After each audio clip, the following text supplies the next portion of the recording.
Hey there, welcome back. In this lecture, we're going to learn about features in Adobe Photoshop which you didn't know exist.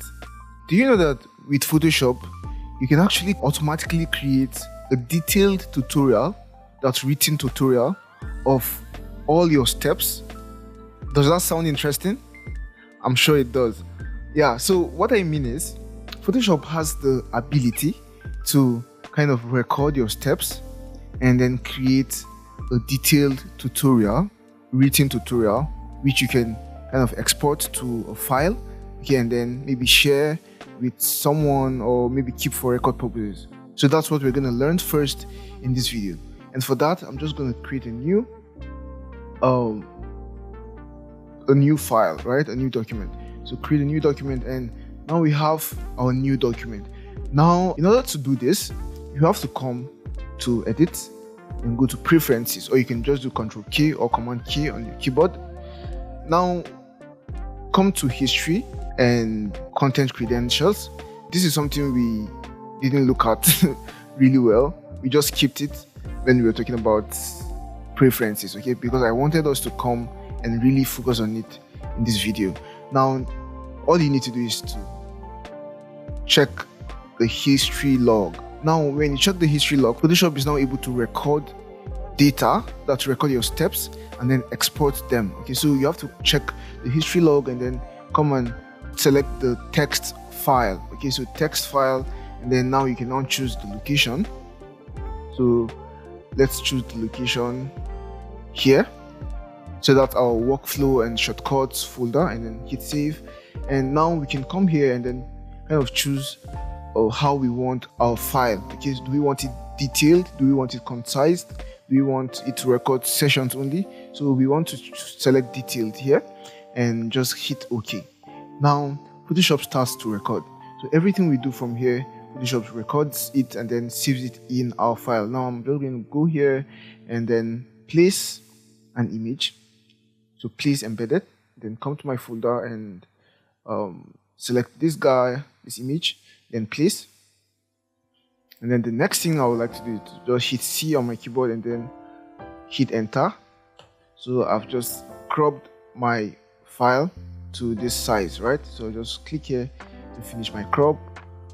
Now I want to just add some adjustments to our image. So just come to the adjustment layer and then let's add curves.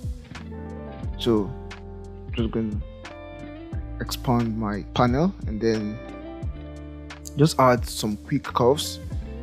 So nothing really special here. We just want to be able to have some history so that we can see how Photoshop saves our history, right? So yeah, so these are curves, and then let's add another one. Let's add black and white. So let's add the black and white, okay, and let's just use blending mode here. Let's use this blending mode, lighten, okay, and let's reduce the opacity of our blending mode. Perfect. Or rather of our layer. Then next we're going to add another adjustment.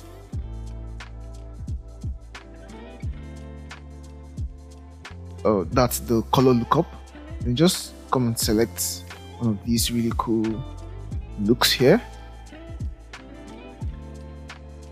Select this look and then let's change the blending mode. So let's select the lighten blending mode. I think lighten should do a good job. Let's select darken so that we can just reduce the opacity. Okay, and next is the levels. I want to select my levels. So I want to boost my levels. So where are my levels? Okay, these are my levels. So just make my levels look like this. And we can see that the exposure is becoming too much, so I'll just add an exposure adjustment. So exposure, and just reduce my exposure. Okay.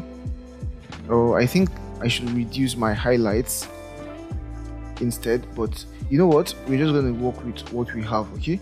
Since it's for experimental purposes. So now I'll just hit Ctrl S to save my file. So let me save this as flower girl and save. Perfect.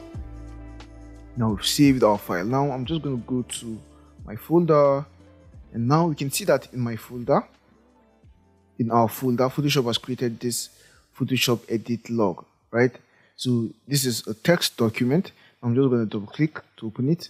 Now we can see that Photoshop has now recorded all our steps.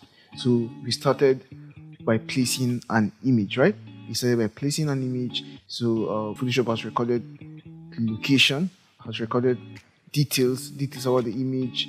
In fact, the names of the layer, okay? It has recorded the crop action, which we did. We cropped it, and even the sizes of our images, okay, the dimensions and everything. So you can see how detailed this is. You can even edit it further to add more detail and organize the whole document better. Yes, so this is a really crazy feature in Photoshop that many people don't really know about. Now the next feature is just a really simple feature. It's just this bar here. So if you just come here and click, you can click and hold. Okay, just click here and hold. Now you're going to see details about our file. So the width, the height, the channels. So there are 3 channels. We have the RGB channels, and then the resolution, so 75 pixels per inch. Okay, so these are the details of our image. So let's just come here and see if we are right. So we can see that, yeah, it's 75, and then these are our width and height. Okay, so now if you come here and click here, you're going to see different things we can select. Okay, so presently it's on document sizes. That's why we can see the document size. So we see that the document size is 55.3 MB and 61.3 MB. So now 55.3 MB is the actual size of the Photoshop document, and then 61.3 MB is the size it consumes on our computer while working. Okay, so we can also look at the document profile. So if we click on document profile, we're going to see the document profile here. So you can see this is the document profile, and if you click on document dimensions, you're going to see this is 4246 pixels by 4553 pixels. Okay, and then 72 ppi. Okay, then GPU mode, this is the GPU mode, and then measurement scale.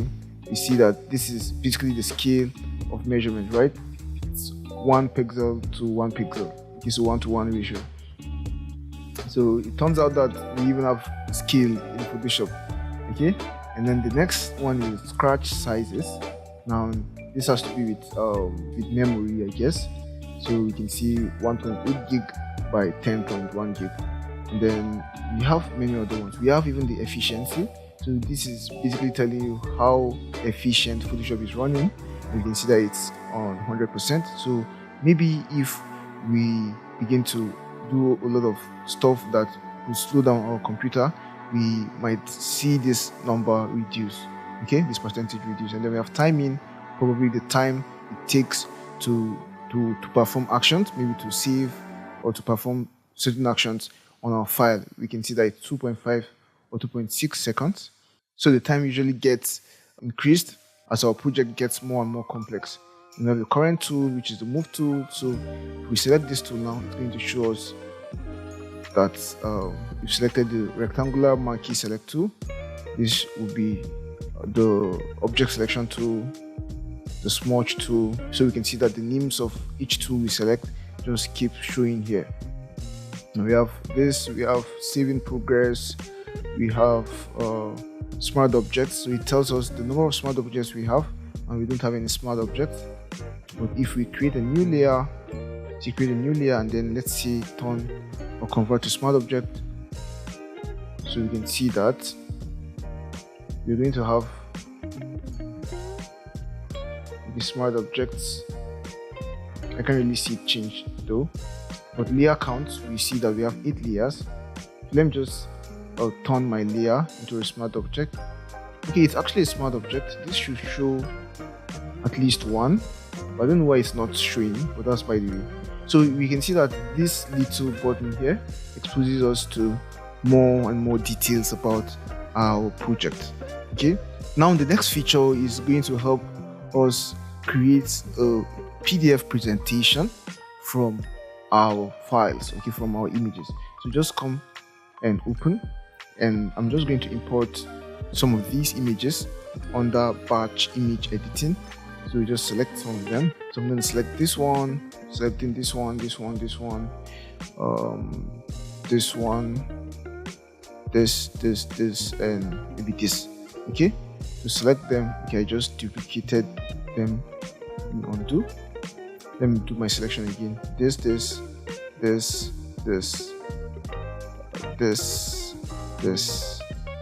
this.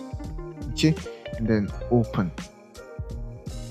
Perfect. Now I will just go ahead and close this file. You don't need to save it. So go ahead and close. Perfect, and don't save. So just come to File, come to Scripts, or rather come to Automate, and then come to PDF Presentation. So click, and now we see that we can now add open images. So it's going to add all these images, or we can actually browse images from our computer, right? So we can add images and then now save as. So we can save as multi-page document, or we can save as presentation. I want to save as presentation. We can select the color of the background, maybe black, font size, and we can include file name, title, all of these other details which are not necessary for now. And then we can like edit the the timing of our presentation, right? So after every 5 seconds, we want it to change. We want the image to change and move to the next one. Okay, so that's it for here. So you can make this 4 if you want. So I'm just going to use 4, and then we can actually choose a transition. So we have a random transition now. So it means it's going to just choose randomly. And I'll just work with a random transition so that we get to see how different other transitions work. Okay, and then hit save. And then just go to your folder and hit save. And we are not really using any file name because we just want to use this for testing purposes. So we are brought to this window, and all we need to do is just hit save, and Photoshop is going to take its time and export our file. Now we have our file exported, and go to your folder, and now this is our presentation. So double click, or sorry, not double click, let's just right click and open with Acrobat. So open, and just hit yes, and now we can see our presentation.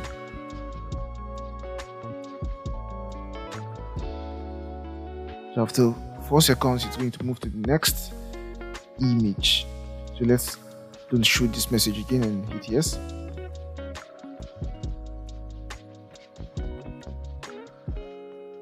So we can see our presentation continues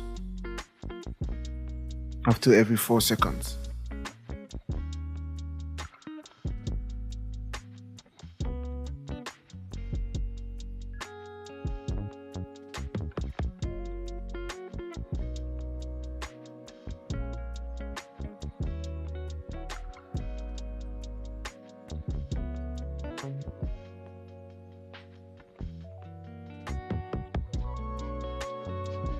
Yeah, so that's how to create a presentation in Photoshop. So I just hit escape and close this, and I'll just delete the file because I don't need it.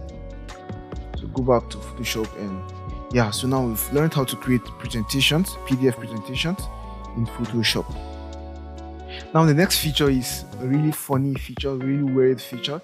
Now, and this is okay, just come here, click and hold, and then release to bring up the customize toolbar window. Okay, so all I need you to do right now is just come here, hold down shift and hit done. We can now see that we have a banana as our icon here. Okay, so this is just a really cool feature in Photoshop. It really doesn't do anything, just fun stuff, right? So you can also come back here and hold down alt and then click done to reset it to the default image. So just come here, hold, then hit shift, hold down shift and click done, and you're going to have a banana. And we have one other one that's on the preferences. preferences, Control K or Command K. For this one, you just go to interface, and this is it. So what you need to do here is come and hold down Shift on your keyboard and Alt, or Shift and Command, and then click. So when you click, you're just gonna see that our color theme buttons turn into loaves of bread, right, with different brightness. Okay, so this also doesn't do anything really, it's just a fun stuff also. So you can hold down Alt and Shift and just click to take it back to what we had before. Okay, and for this, let me just take it back, hold down Alt and click done to reset. Perfect. And with this, we've come to the end of our video on features you didn't know exist. I'm sure you learned something new. I'm sure you got some value. So see you in the next one. Bye bye. Hey, so that's it for today's video. Hope you enjoyed it and learned something new. If you did, please give this video a thumbs up and leave a comment below. If you want to see more videos like this, make sure you hit the subscribe button and the notification bell so you don't miss any future uploads. We post new videos every week covering topics in the fields of graphic design and illustration, motion graphics and video, branding, and more. If you want to support us and get access to exclusive benefits such as the project files we use in our classes, a live chat with us, shoutouts, and more, consider becoming a patron on Patreon. You can join for as little as $3 a month, and the link to our Patreon page is in the description below. And if you want to take your learning to the next level, you can check out the complete course, of which this episode is a part of. And in the complete course, you get access to more than 10 hours of video lessons, project files and resources, class exercises, a Q&A section, a certificate of completion, and more. You can get the course for a special discount by using the link in the description below. Thank you so much for watching, and we'll see you in the next video. Bye for now.